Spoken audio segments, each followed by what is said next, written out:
you're the kind of guy that I should make a move on. And if I don't let you know, then I won't be for real. I could be wrong, but I feel like something could be going on. You know I say it more, that it becomes so true. There ain't no other for me, it's only you. I wanna be done with what you're going through. I wanna be done. I wanna be done with you. I wanna be done. Oh yes, I wanna be done. Hey guys, welcome back to the YouTube channel. So, how you guys doing? Did you miss us? Because we missed you. But anywho, let's just get right into it, okay? Okay guys, so today we will be doing another reaction video, but this time there's a catch. We're doing a scary movie bedtime edition. As you can see, we got our PJs on. So get your PJs on and get your popcorn and join us. And get your blanket, cause it's gonna be scary.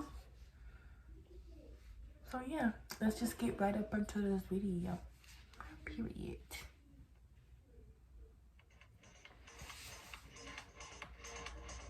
It's hard for this to think. I was 20 at the time when this happened. Every time you hear him talk like this, it's gonna be scary. You laughing? One day, sleep I was one at a time. club with a few friends. I saw a cute girl, which was totally my type at first glance. She had blonde hair and deep brown eyes. Her nose was tiny and cute. Her lips were red like a rose. Oh, I wow. approached White? her and Look I at asked if she wanted to drink or something. She said yeah, and we drank a lot. She told me to come by her place. I hesitated at first, but soon I agreed. I told my friends that I was leaving early, and we booked a cab. We got in the cab, and 15 minutes later, we arrived at her house. The Her cow. apartment had a 2-floor. Nothing special, but just normal. We stepped inside, and all of a sudden, I smelled something rotten. I got a bit nauseous and asked her if I could use the bathroom. She smiled and said yes. I rushed in, and as I did, the smell got stronger. That's where the smell was coming from. At first, I didn't pay attention and puked into the sink. I thought that I had drunk a bit too much, but it was not. Just then, I heard a splash of water right beside the bathtub. I turned and opened the shower curtain, and then what I saw made my heart drop. A dead body of a boy around my age Oh, I would've cried. I would've was cried. lying in the bathtub obliquely. As I got closer, I realized that his right leg was cut off too. I was freaked out. I wanted to scream, but it didn't come out. But I decided not to go outside because she might be a psychopath killer and could kill me too. I tried to find an escape. Then I spotted something that I wasn't expecting. A small pocket knife stuck out from his jean pocket. I cautiously took the knife and flicked the door open. There was no one outside, and only that girl was sitting on the steps. I asked her what was in the bathtub, and suddenly, her expression got different. Oh my She god. flashed a maniac grin, and then she took out something from her back. A knife. All Oh of a no. sudden, she lunged toward me, but I dodged it. I took out my knife and swung around as soon as she came to Get me her. and Her kicked little her. knife. She let out a scream as she fell to the ground. I heard some noise upstairs, but I wasn't going to check that out. I sprinted out the door and ran 2 blocks straight without stopping, and then called the cops. The cops searched the whole house and arrested 3 people, all charged for murdering innocent young boys. She gonna And smile? I took a cab back to my house. I called and told my parents about this incident. I wasn't able to sleep that night at all. This was the scariest I've ever experienced. And who knew what would have happened if I didn't find that knife? What the? Oh no. Okay. This is why I'm not coming to nobody's house. Like one of her coworkers. Let's call him Larry for the sake of the story. He seemed like a nice guy at first. You gave me chills. Finally, they got married and had a daughter, and we will call her Ruby. But once they got married, things started to change immediately. He was not a nice guy after all. If something didn't go his way, he always ran to his mom's house. Because in her mind, he was still her baby, even though he was a 50-year-old man. What? He was such a mama's boy. But yeah, he got a daughter. Mom and Larry would break up and make up a lot. So that was just normal behavior. But when he got drunk, sometimes we didn't let him inside the house as he could become a violent person. He'd break in by smashing a window to get in on occasion. Well, he would not hurt us, but broke things like a TV or a family member's computer, which made us terrified. The final straw was when he came into our house one day. He kidnapped Ruby and ran away for 2 days until the police arrested him and brought Ruby back home, even though Larry was her dad. Mom was literally traumatized by this incident. We decided to move out of our house, and it was a great idea to move away from him at a safe distance. We had none of his belongings, so he had no reason to come crawling back to us. So we moved out, and as time went by, we settled into the new house. We all started school, and I always woke up extra early to shower and play video games before I went to school. But this one day, when I woke up at 4 a.m. and finished taking a shower, I came out of the bathroom and looked out of the window unintentionally. It was still dark, and there was a man who was walking up and down the path by the side of our house. Suddenly, he looked up and stared at me. He realized that I saw him. I stood there and did nothing. Then he walked away and stood under the streetlight. It was Larry. He had the most malevolent smile I've ever seen. He came over to the mailbox saying that he was sorry. He said that he wanted to talk to my mom so they could start over again.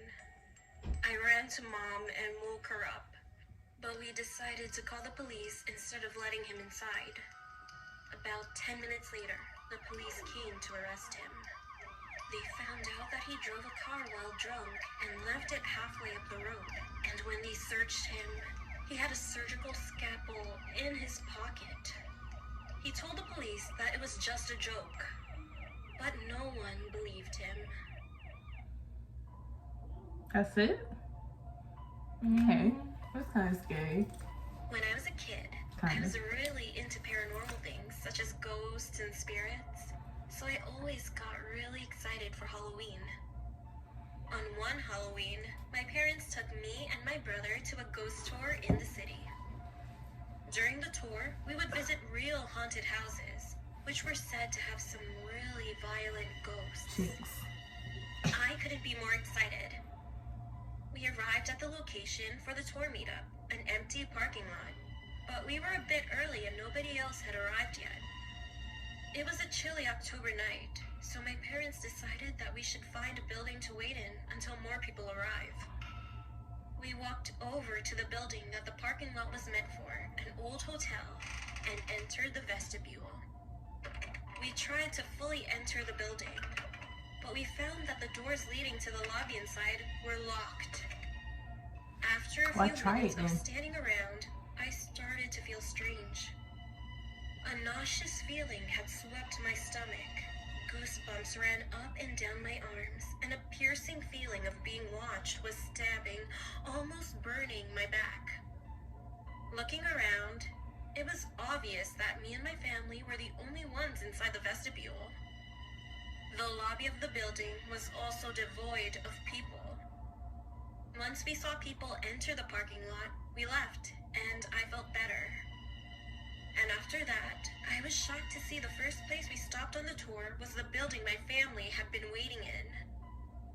Now, this building we won't enter, because the spirit inside here is more violent than the others will encounter. The guide stated, "In here, we have the Shadow Man. He doesn't terrorize the whole building, just the area that you enter through. He's been known to slap and scratch people coming inside." were passed around. All of a sudden, I don't know how and why, but I recognized that an inky black figure stood against the door's windows. Its eyes were glowing white, and it had long fingers and pointed nails. It was freaky to think that I might have been targeted by the Shadow Man, but I didn't think much of it until after the tour when my family went back home. I started to complain to my mom that my back was itching and burning, so she grabbed some ointment and told me she would look at it. We thought it was just a bug bite. We had been walking around outside at night after all. What is that? This is her damn shadow. When she lifted my shirt, she asked when I had scratched my back.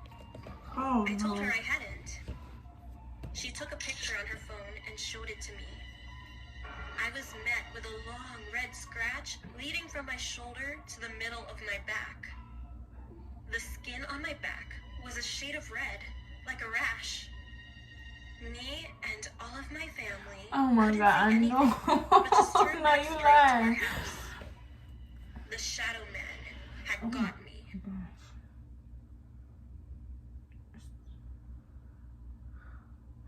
Okay, time to go. Someone from my church, and he wanted to share his experience with anyone else. He's a 32-year-old man, and his pseudo name is Mark. He's a fairly big guy, and this situation took place when he was on his way home from work. He said that he had lost his phone 1 week before this whole situation happened, so he couldn't call and get any help during the story. It was quite late, around 11 p.m.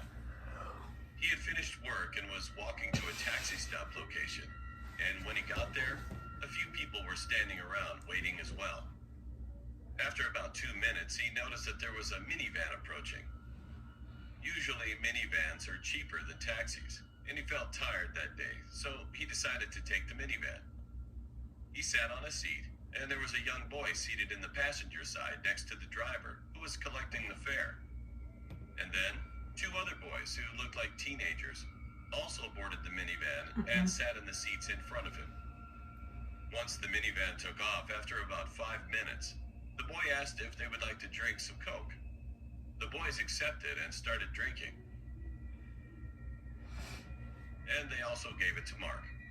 Mark was also feeling thirsty, so he took it, but only a sip. Not much later, he started feeling drowsy. Just before he about laid his head on the seat beside him, he noticed that those 2 boys were already knocked out.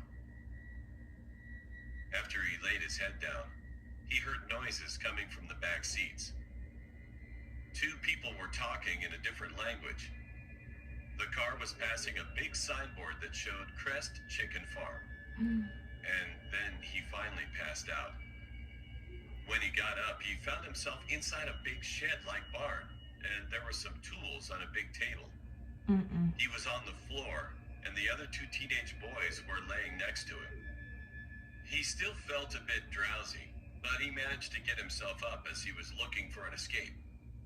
He saw that the 2 boys were still passed out, so he tried waking them, but they wouldn't budge. As Mark was kind of a big man, he tried to see if he could carry one of them, but it was hard to do because even Mark was having a hard time to stand properly. And then he heard voices. He took a peek from the door, and 3 people were walking toward the big shed, coming from a house on the hill, which was quite close to the shed. Mark panicked and tried to look for another exit. He was looking around the place, and he found one at the end of the shed, luckily.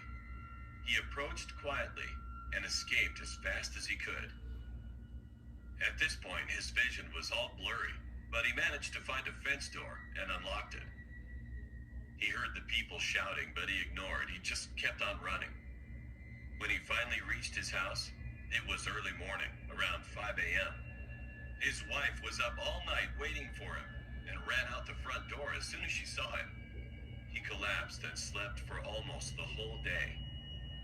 When he woke up and finally got a chance to explain to his wife what had transpired that night, he remembered about the other 2 boys who were still there. Then he contacted the police immediately. He told the police about the road signs and a big billboard for Crest Chicken Farm, and other things that he remembered. What the fuck time it is? What time is it? Alright guys, so Yeah. We're gonna wrap up this video. Because let me tell y'all what just happened. And if I was watching this video, okay, I blew up balloons earlier. The fucking balloon moved from one end of the bedroom to the other end of the bedroom where we at. So we finna go. We're gonna wrap up this video. If you enjoyed this video, please give it a thumbs up. Also, make we'll do a part 2 sure, of this, like daytime. yeah, cause it's really late. But y'all make sure y'all smash that subscribe button to join the families, to try and get our subscribers up. So just do us a solid and reshare our videos, and shout out to your family members, friends, close friends, whatever. And you know, just give them a little shout out like you always do. Other than that, you guys be cool, okay? Bye.